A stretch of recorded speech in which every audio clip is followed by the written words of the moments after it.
भज गोरख शरणं गच्छामि।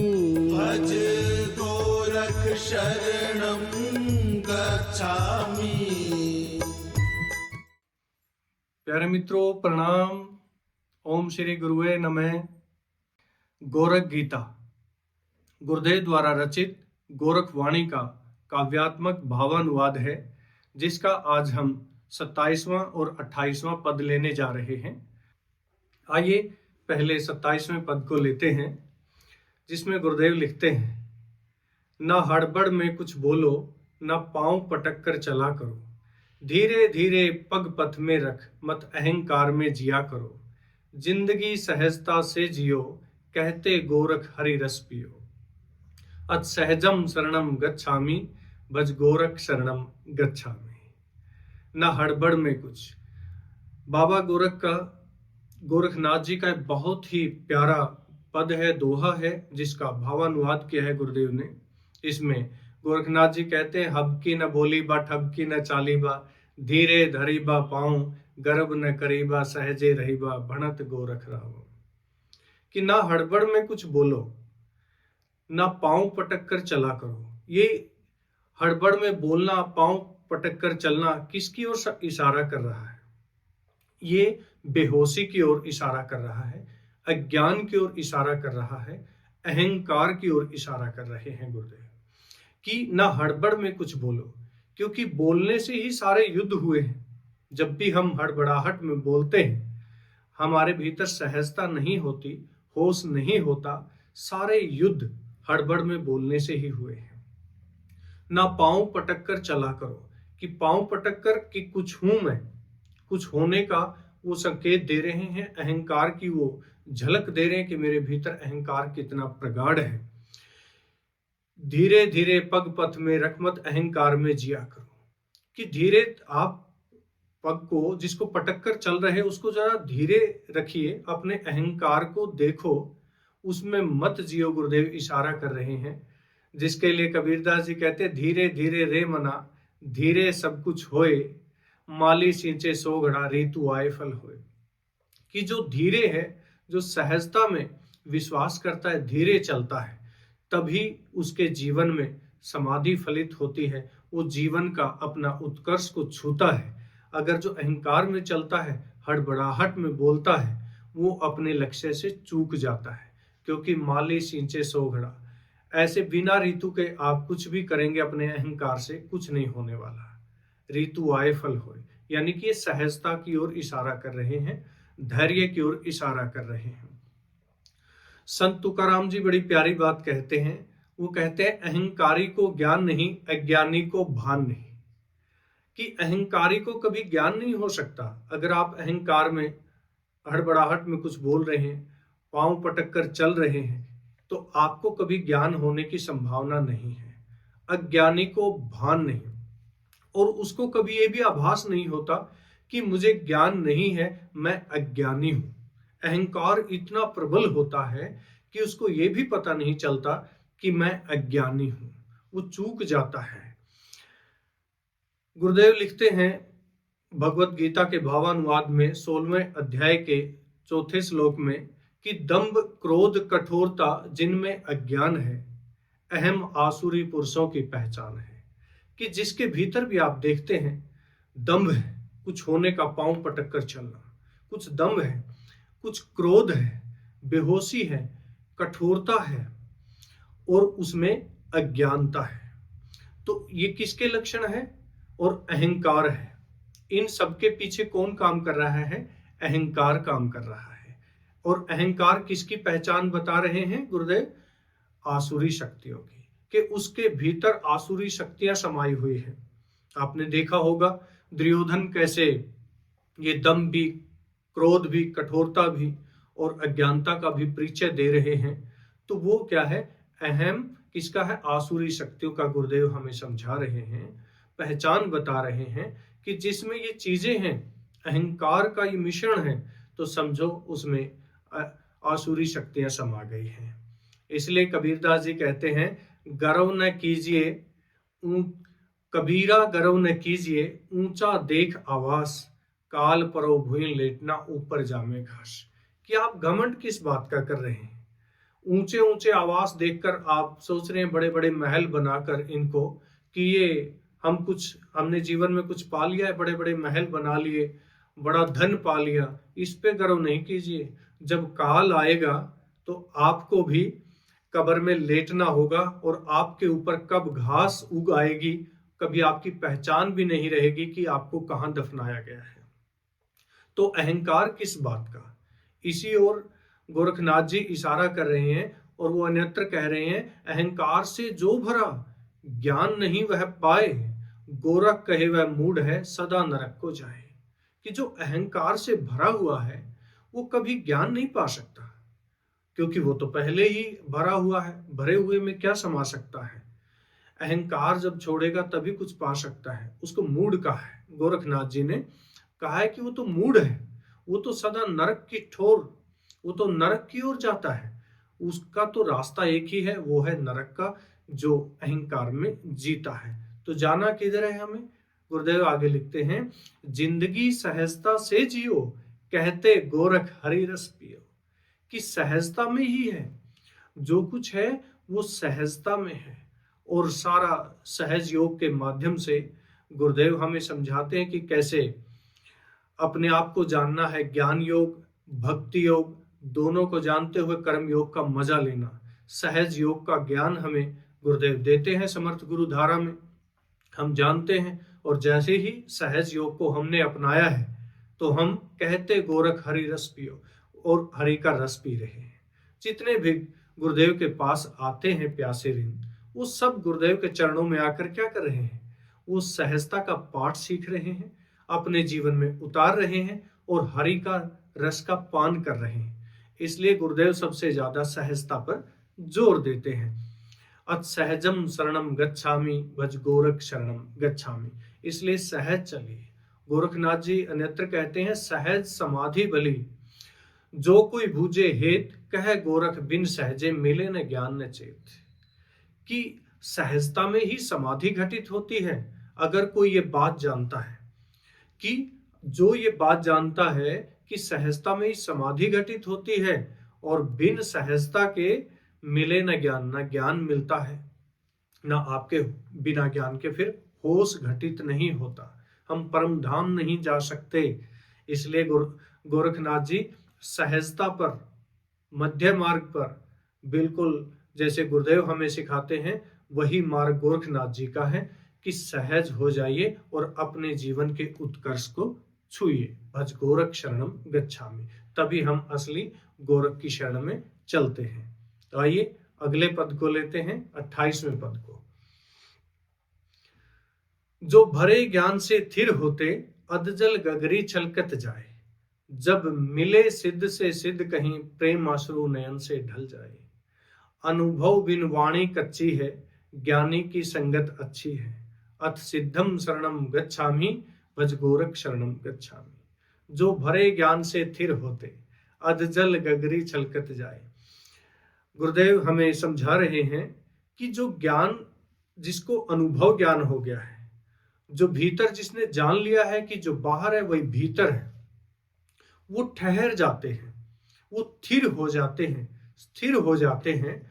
लेकिन जिस पे अधूरा ज्ञान है, अधूरा ज्ञान का अर्थ है कि जिसको अनुभव ज्ञान नहीं है, केवल किताबी ज्ञान है, वो छलकते हैं। छलकते का अर्थ है जैसे आधी गगरी कोई सर पर उठाए, उसमें आधा जल भरा है तो कैसे चलते हुए झलकती है।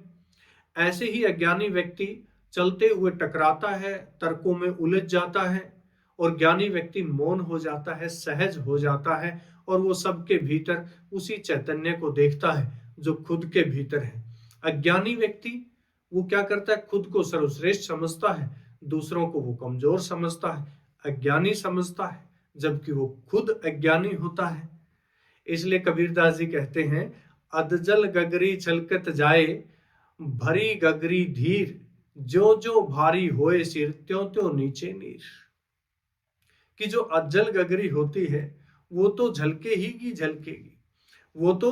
वो अज्ञानी पुरुष जिसमें अधूरा ज्ञान है, जिसने किताबें पढ़ी है केवल, जिसने माना है जाना नहीं है, वो तो उसके लिए छलकेगा ही छलकेगा। लेकिन अगर गगरी भरी होगी, यानी कि जिसको अनुभव ज्ञान होगा, वो धीर होगा, उसमें धैर्य होगा, उसमें सहजता होगी, वो नहीं किसी से झगड़ता हुआ चलेगा, किसी से उलझेगा नहीं, सबके भीतर उसी चैतन्य को देखेगा। जो जो भारी होए सिर, त्यों त्यों नीचे नीर।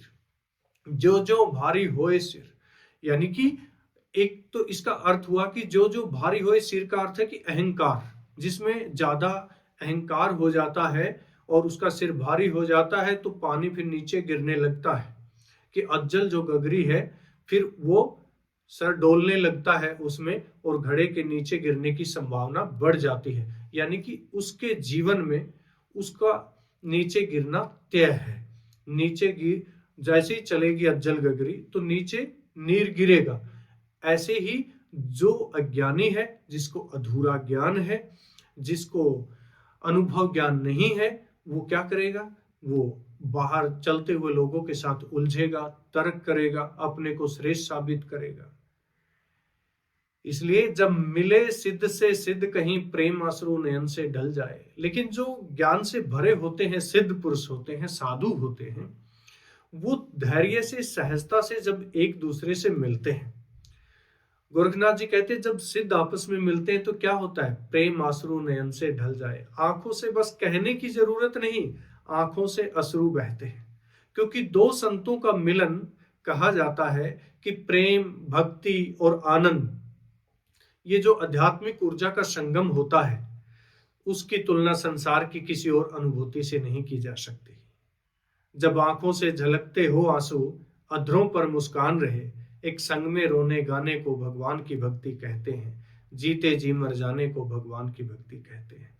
जब दो संतों का मिलन होता है, अश्रु बहने लगते हैं, यानी कि वो दोनों गगरी भरी हुई है। अब वहां कुछ कहने की भी जरूरत नहीं, अश्रु ही सब कुछ कह देते हैं।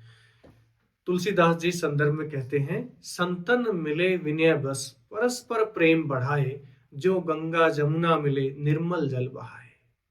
कि जब संतों का विनय मिलन होता है, जब वो प्रेम में मिलन होता है, तो प्रेम की गंगा बढ़ जाती है और प्रेम फैलने लगता है इस ब्रह्मांड में। जैसे गंगा और यमुना का संगम होता है और दोनों का जल निर्मल होकर लोगों को पाप से मुक्त करता है। कहने का अभिप्राय, जब दो संत मिलते हैं और उनकी ऊर्जा से, उनके बताए मार्ग से चलकर हमारा हृदय निर्मल होता है, ऐसे ही दो संतों के मिलन से क्या होता है? प्रेम की गंगा बहती है और जो उस गंगा में स्नान करता है उसका हृदय निर्मल हो जाता है, वो परमात्मा तक जाने के लिए तैयार हो जाता है।